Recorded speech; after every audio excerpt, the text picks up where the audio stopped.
And welcome to Her Moment. I am Sandra Kahumuza.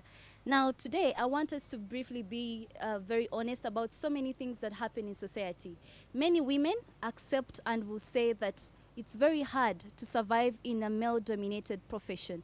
But so many people have actually come up to say this is just a myth. I mean, I can work hard and achieve all that I want to achieve, just like the man or the men are doing it. So today on the show, we are excited because we have a wonderful lady, and she goes by the names of Cynthia Mpanga. She has not only survived in the banking sector, but has worked her way to the top of this industry. How she does it, I do not know, but you and I will find out in this episode of Her Moment. Welcome to the show, Cynthia. Thank you very much. I'm so happy to have you on the show today. And I'm so happy to be here. How are you? I'm very well, thank you. How are you? I'm good. So, I'm very excited. Every time I'm doing this, I'm super excited because I want to hear people's experiences and all that. So, tell us briefly, who is Cynthia? Okay, Cynthia is a humble, simple lady. I currently work with Standard Chartered Bank as the Corporate Affairs Manager. And I am the President of Public Relations Association of Uganda. I am a mother of 3, a mother to twins. Yes, I'm married, and I also serve on a couple of boards. I serve on the board of Private Sector Foundation. I serve on the steering committee of the UN Global Compact. I serve on the board of Educate, which is an NGO, and another board of Healing Point Uganda. So, in a nutshell, that's who I am. You're so many amazing things, very amazing things. So, tell us briefly, how was your childhood? Well, my childhood was most of it, the most part I remember was mostly tucked away in boarding school, really. Yeah. I went to boarding school in P1. How old were you? I was 6 years old. So my parents... In boarding school? Yes, my parents packed me off at 6 years old. But I can assure you that everything that I am and everything I've become really is founded on my experience. In the boarding school? Yeah, because you're very young and then you have to fend for yourself, you have to look out for yourself, you have to be in charge of your life, to be in control of everything. Yes, I mean, you stop hanging onto your mother's sleeves and you have to sort of mature. So you plan your life, you organize yourself, you clean up after yourself. So it gave me the skills, and then you have to plan for your grab, you know what I mean? Because if it gets finished before visitation day, you're on your own, you're hungry, you're starving and so on. So I feel like going to boarding school really grounded me. Of course, I missed home, but I feel like I benefited quite a lot from being in boarding school. So at that point in boarding school, at that age anyway, what are some of the challenges you faced as a young girl in school, in boarding school? Mommy, daddy, they're all not there. What are some of those challenges you faced? I guess the biggest challenge for me was we had one visitation. Is going hungry. Yeah, you're waiting for lunch, like your life depends on it. And then, of course, I think my biggest challenge as a child, all you want to do is play, eat, and just be you. So it was just hard, and then it was just tough. I remember one time I had a cousin sister who was in primary 7, and one time at break time, I'm so hungry. I go to her, I'm like, I'm so hungry, I'm going to die. Like, I'm bent over, I'm so hungry. And then she's like, and it's an expression in Luganda which is so funny, because namgamba enjale no manangamba nawe jirume. I will never forget that expression up to date. I was like, wow, how brutal. When you're feeling like you're turned inside. But did you have like childhood dreams? Are there those things you see when we are young? You can say, I want to be a teacher, I want to be a lawyer, I want to be a doctor. Like you have all these different dreams. You as Cynthia, what dreams did you have? Well, in primary school, I thought air hostesses were pretty cool. Yes, I used to see them in their uniforms on billboards. And you're thinking, this is it. But of course, when I grew up, then my dreams changed. In secondary school, I thought I wanted to be a lawyer. And of course, every dream is influenced by some situation. So, but yes, I thought air hostesses are pretty cool. And if I can be an air hostess, that would be so cool. Yeah. So now moving on, but still on the childhood beat. So you're in boarding school? Yes. Which school was it? I was in Chisubi Girls, and then I moved on to Ndeje Senior Secondary School. So I did my S1 to S6 in Ndeje, but initially the first years of my childhood, I was in Chisubi, then moved to Buloba Primary School for 2 terms. It was so tough. The conditions in that school back then was so hard. We used to wake up, go to do mchaka, you know. I was so skinny, so skinny. And I remember like in the morning you had to wake up at 5 to start, you know, the exercises, and the wind would literally blow me off, and we had to travel long distances to collect water to fetch water on our heads.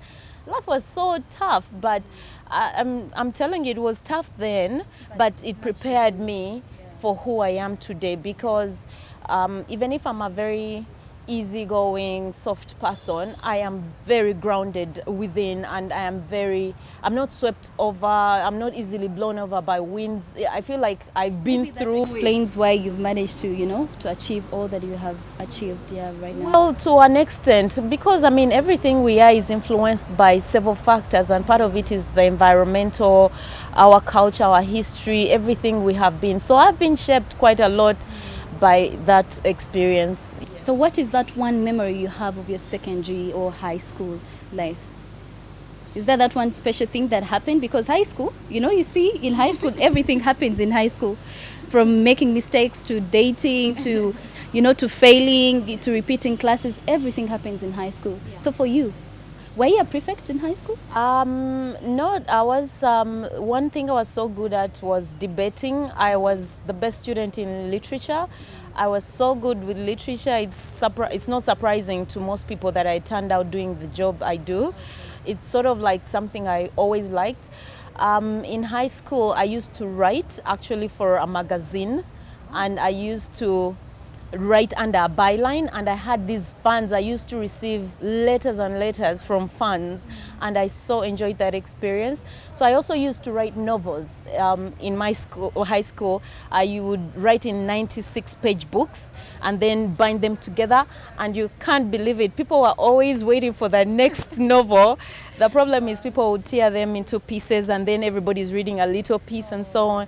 But as far back as I remember, I was always a storyteller. I remember every time we came back from holidays and then we were back to school, and people would say, tell us a story. So I would stand on top of the decker, in your dormitory, on top of a deck, and everybody's sitting down, and then I'll start telling them stories animatedly, and then he did this, and then I'm so expressive, and then they kicked him, and then he did what. So I was always the storyteller, the writer. It sort of started at a very, very young age, and I was always very reflective. When my friends were always out playing, they would always call on me. My neighbors still remind me up to today. They would say, come out and we play. No, I was an indoor person, always reading novels. Always reading. As a girl who was doing all these things in school, is there that one specific challenge that you faced that you felt could have been different? Well, I did experience quite a lot of challenges. In primary school, my challenges were unique to the situations within boarding school setting. But in secondary school, of course, my challenges evolved. Now it was more of, I was in a mixed school, and in mixed schools, you have all sort of things happening. I was always considered like a nerd, sort of. I was a nerd. Yeah, and I used to wear glasses. So you can imagine, very strict, wearing glasses, always reading, sort of like all to yourself. Yeah, I kept to myself. And then I was the best girl student in my school, both in S4 and in S6. So I was always competing with boys. So I was, if you could say, I was in the debating club. I was like the prim and proper, So I think the biggest challenges I experienced were mostly to do with little things of boys disturbing you and whatever because you want to focus and do your own thing. So now, But yeah. university. Which university did you go to? Mobs. How was it there? Actually, my story is quite unique. When I left high school, my mother had passed away when I was doing my exams, my S6 leavers exams. So I was picked from school, went buried, came back when I was just going to start them. So I was completely disrupted and thrown off. And then my father died 8 months later when I was in vacation. So, and then I had all these dreams. Like I told you, as a nerd, I was always reading and all that. So what happened is I didn't get the course I applied for at uni. What had you applied for? I wanted to do mass comm, and the points were very high then, and I didn't get the points. So they gave me in Chambogo, and at that time, without parents, I didn't really have anybody giving me career guidance. I just never ever dreamed that I'll end up in Chambogo, not at Makerere University. So I didn't go, and I decided that I will work very hard and take myself through Makerere University and do the course I wanted. So I started doing odd jobs. I worked at a restaurant, and I remember my first day at the restaurant, I just walk in and say, I need a job, and then they gave me this job, and then at lunchtime, they told me to cross the road and go deliver food. You know, you've seen those women who cross roads with plates? Yeah. So, and then I crossed the road a couple of times, and then they said, you go now, the other side, there's a customer there. So then I crossed the road again, and the people I was serving said, aren't you Mpanga's daughter? Isn't this Mpanga's daughter? And everybody started saying, this is Mpanga's daughter. What is she doing serving in a restaurant? And I remember walking back, feeling so embarrassed to the restaurant and taking off the apron, and that was my first gig. So, but I went on to do other work. I used to work at Serena. So did you leave that restaurant when people did that? I left that day because, the hood, the neighborhood, and it's on Entebbe Road. And I grew up on Entebbe Road, so most people there knew my father, and my father was a very prominent person, and so was my mother. So it was quite a bit of an embarrassment that I'm serving the same people who are like family, friends, and so on. So it was kind of tough, so I left that one. And then I started working for a lady who had offices at Serena, and she used to do training, all sorts of training for companies. So I would prepare her materials, carry her equipment when she was going for training. But she used to train in customer service, thinking outside the box and all these sorts of things. So unfortunately, in second year, I dropped out because I couldn't raise the school fees. I'll never forget, we were about to do exams. I went everywhere, appealed, said I will bring the money, and so on and so forth. And nobody was listening to me. So I didn't do the exams, I dropped out, and I fell into a depression. I was so depressed. I spent like 6 months locked up in a room at my home. I'll just go, sleep, eat. If I got that energy, complete depression. And I remember my parents were very, very wealthy. So we practically went from rags to riches when my parents passed on, because again, there were family wrangles.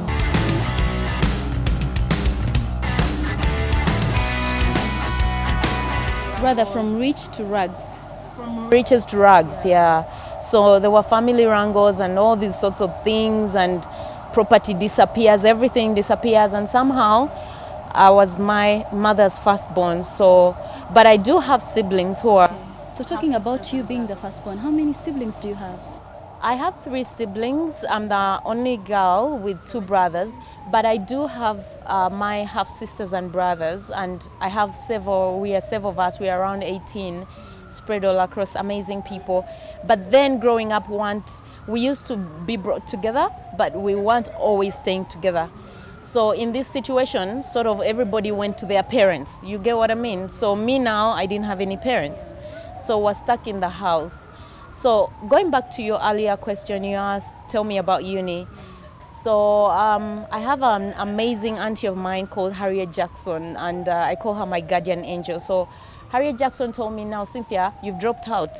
Okay, you've gone through this whole depression thing, you've beaten yourself up, now what?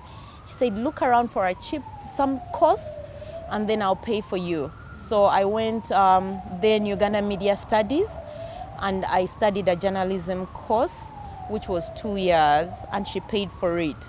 So one time... So meaning your dream all along was to be a journalist? That's true. So when she gave me a chance, I just looked for a cheaper version of, the same thing. Yes. So I did go through school then, completed, and I have my diploma in journalism. And then one day, Standard Chartered Bank was recruiting tellers. But remember, I mentioned that I used to work for a lady at Serena who used to do trainings for corporates and so on. So I hear Standard is recruiting for Mbale tellers, and they didn't really need a degree. All they needed was a diploma, okay? And not a specific diploma. You don't need a specific diploma to do teller job, yeah. So I went in there, and they started asking me scenario questions. You know how interviews are these days, they are not quite structured. It's not like do an exam in math or English, no. So they started taking me through this whole course and questioning and scenario question, hypothetical questions. So if a customer approaches you and they have a problem, how would you handle that? Remember, I was like doing training materials, writing down things, listening to companies, big people being trained. Now I'm here, and they were asking me the same questions. I lit up like a bulb. I was like so on top of that whole interview. I just went on and on. I was so ecstatic. They just kept asking, so if a customer is going through this scenario, have you ever been in a situation? You know, those scenario questions. And I forgot. And this interview panel was so intimidating. They were like Men in Black. You've seen that movie. Like all these mature, balanced people in black suits, like 6 gentlemen, like all mature. And I'm really young and very skinny. And I'm looking at them, I was shivering the first time. But when they started asking me questions, I forgot they were even that intimidating and that big. And I just went on and on. So by the end of that interview, they were so impressed by how I interviewed. They decided they are not making me a teller. So they decided they are making me a customer service person. Yeah, and there was no opening. So what they did is they asked me to be a flow ambassador. And there was no position for flow ambassador. So what they did is they gave me a sash, like a sash. And then they asked me to help customers walking into the bank, show them where to go, help them, make them feel comfortable. And I used to do that so delightfully. It was amazing. Up to today, I have friends, all over the industry that I made as customers, serving them then. So then the bank used to train me and put me on different desks. I served at the reception. I served at all the customer care desks because they were training me on how to help customers and everything. So I did that for 1 year. And then there was an opening, which I applied for, competed for, and then I moved into corporate affairs, brand and marketing, which is where I am now. Oh, you mean immediately after that job? After 1 year. You became the brand manager? No. After 1 year, so there was an opening in corporate affairs for a corporate affairs officer. And I applied for that role, competed with like 8 different people, very experienced people, I must say. And then I'm telling you, it's not even somehow. I did 8 interviews to get the job. It was so rigorous, all the way to the CEO to get the job. But I think what I didn't lack was confidence. I was like always a very confident person, and I always really informed myself I didn't know the job, I didn't know what is required, but I did quite a bit of reading. Like I told you, I've always loved reading. So I did a lot of research and a lot of reading, and all these people had quite a bit of experience, but I had the attitude, the confidence, and the ability to really seek help, keep getting guidance and so on, and yeah. I would imagine at that point there are males in the competition. I mean, in this line of chasing this same job. So you as a person, did you ever feel intimidated by the guys? Well, I think one thing And again, did you feel like they were always favoring the guys to the girls, especially in this scenario? Well, I know where you're trying to get to, but the truth is Standard Chartered Bank really is a fair opportunity organization because it's an international bank. So it's not that they will give a guy easier questions or so on. An interview is an interview. You'll all be interviewed on the same scale. Did you ever feel intimidated by the guys? I have one thing that's worked for me, and I always keep my focus on the ball. I don't look at the noise around me. I don't focus on things around me. I don't focus on people. And I just know that I'm going in the eastern direction, and that's where I focus my attention. I don't get derailed by what I call noise around me. So I can't say I was intimidated, though there was this amazing person, lady, I remember she was called Jackie, I think now she's in the US. She was like the biggest competition. She had been sort of like training in the job, and she was very brilliant, she was very beautiful, she was so connected. I mean, at the end of it all, I went head to head with her for the rest of the interviews after everybody else had dropped off, and that was a run for my life, because I remember one of the things we were asked to do when we were all tying and they couldn't decide who was getting the job. They asked us to do like a three and a half year plan for the bank on its corporate social responsibility programs for the next 3.5 years. And I remember I didn't have a car. Remember, I used to be downstairs on my feet the whole day helping customers, had no access to a computer and so on. So every time I finished working, I would go to the monitor offices. I had a friend of mine, up to now, I tell him, Angelo, you have no idea. You saved me. You know, I am who I am today because you contributed to that. So there is this famous journalist called Angelo, and he used to work in the monitor. So every evening I would go and sit up in the monitor offices, and I would read and research, and I read everything there is to know about sustainability, about corporate social responsibility, anything, and I started working on a plan. And then the day came when I had to submit it. I went with my flash disk, external flash disk, put it in, and guess what? Virus, lost everything. So life is not a straight line. It's like a struggle. You meet blocks and so on. And we had a deadline. Then the head, Harriet Mosoke, who is now the head of HR for DFCU Bank, said, by morning when I come, I want everything. So I remember I called the head of IT, I called everybody in IT for the bank to come help me. And again, there's another angel who I feel contributed to my journey in life. Some gentleman called Raymond. I remember he was home, he drove back to the bank and came, tried to help me and said, Cynthia, there's nothing we can do, you have to start afresh. The best thing I can do for you is restart this PC at the reception for you, and then you can start again. So I remember that night I called my little brother and I said, bring your car for me and park it outside the bank. So I started again, but because I'd done the research myself and I'd gone through the motions, it wasn't as good. The other one had photos, it had like well presented, but I had to start afresh. And I remember I just submitted like around 5 o'clock and then moved out. I was starting my leave and then went home. I didn't think I really stood a chance. So when I was on leave and then I got a call saying, please come and pick up your appointment later, I was like, oh wow, oh wow. I couldn't believe it. Like one of those moments, yeah. So has that been your most amazing moment? I'm even carried away. No, it's certainly not been my most amazing moments. Because it was like so challenging for you, but you managed to actually go through it and, you know, achieve what you really wanted to achieve. So when they called you actually for the appointment, what was it? What was the appointment saying? That you've been, you know, Appointed corporate affairs officer, which was the position I was vying for then. was it supposed to be one person or sort It of was what? one person.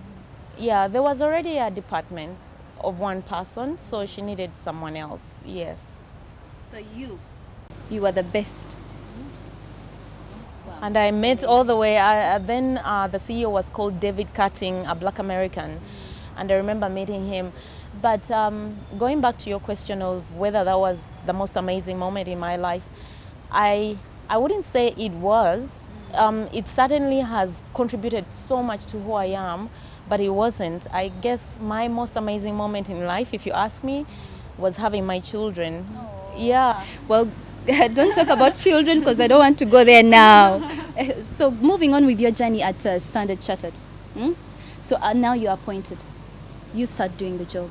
Tell us more about how you started, the challenges you faced as a person and as a woman doing a job that probably males would presumably say that they can do it better. That's a myth right there, which I want to even dissuade. Women, from historically, we have always been managers in one way or another. And this is why I say that women always were in charge of homes. I mean, from way back, our grandparents and so on. So the notion that men are better than women is completely a myth. And today, now that we have so many women competing with men, and we are seeing the potential and the abilities of women and how they complement men, and there's this question, do women make better leaders than men? Because they're emotional, they have empathy. They will look at situations not just from a professional view, but from a humanitarian point of view. So I think the notion that men are better than women is completely wrong, and it's something we need to demystify as women. Truth be told, there's a glass ceiling, and we all know there's a glass ceiling, and men have been dominating these jobs for so long, and men have a way of networking that women, we can't comprehend. I mean, no, we can comprehend it, but the truth is, we juggle so many things. You are a mother, you are a wife. That's a full-time job. Yes. You are a wife, you are a career woman, you are looking after your parents or your siblings or so on. That, you know, you have to maintain your friends and maintain good relationships. You're juggling so many glass balls in the air, you practically don't have time. Every time you fall down, you're too tired to even do things that add value to you. Yet, on the other hand, your counterparts, they'll probably finish a job, go to watch a game, World Cup, and they will sit and talk and network.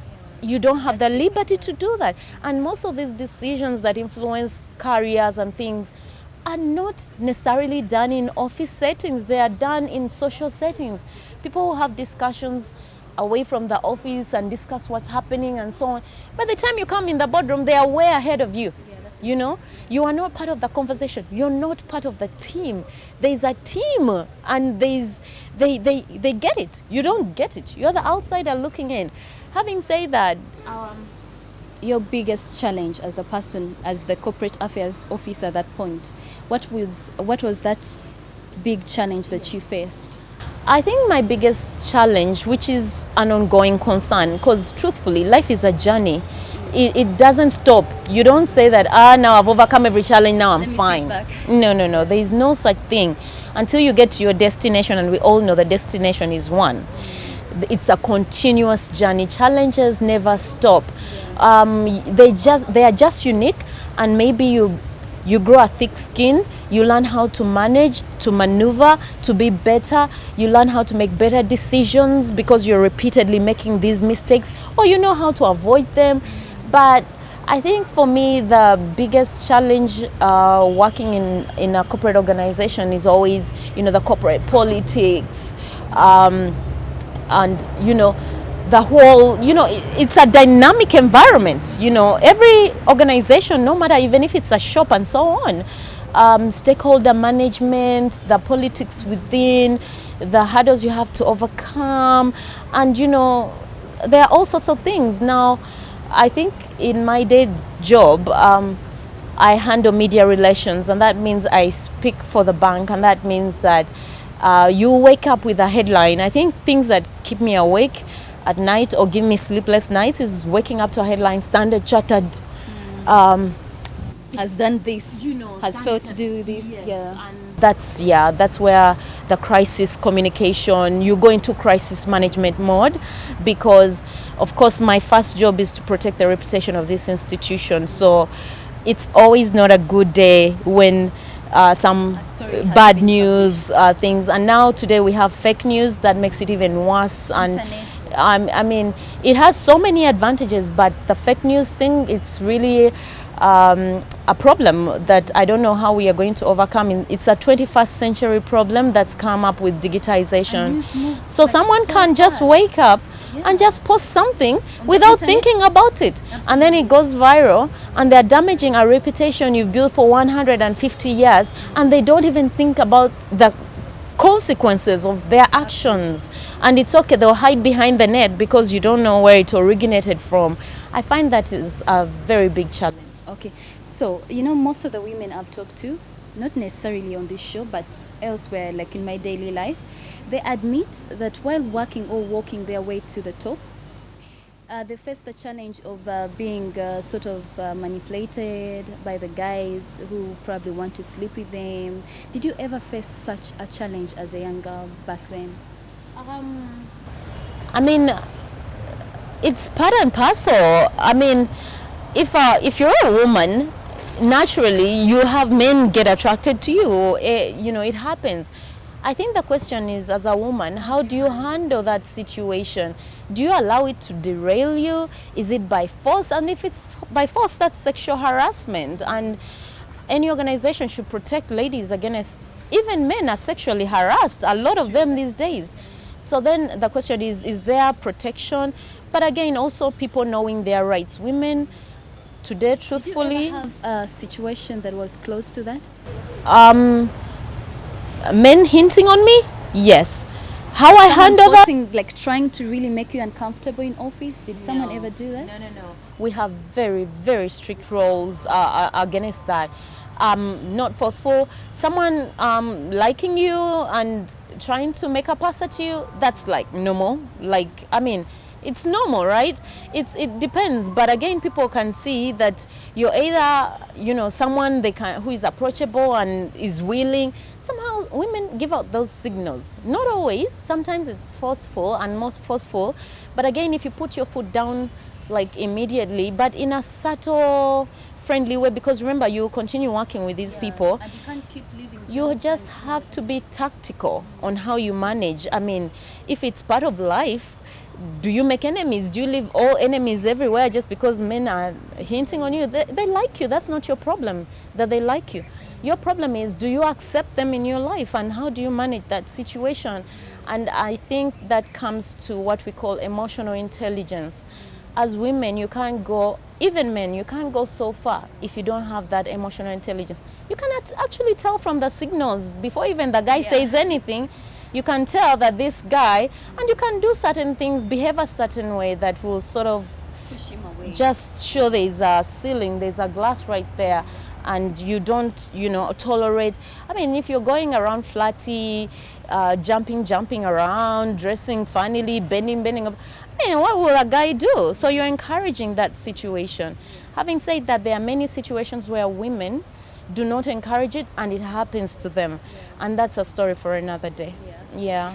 Thank you, Cynthia. I could listen to you the whole day, but for now we need to go in for a short break, and then we'll, of course, come back to, we want to know your family life, because I heard you mentioned something about kids, so we want to get to know more about that. So guys, right now we've managed to actually get into the life of Cynthia. We now know the schools she went to, how she felt, the challenges she met along her way. But for now, we are going to go in for a short break.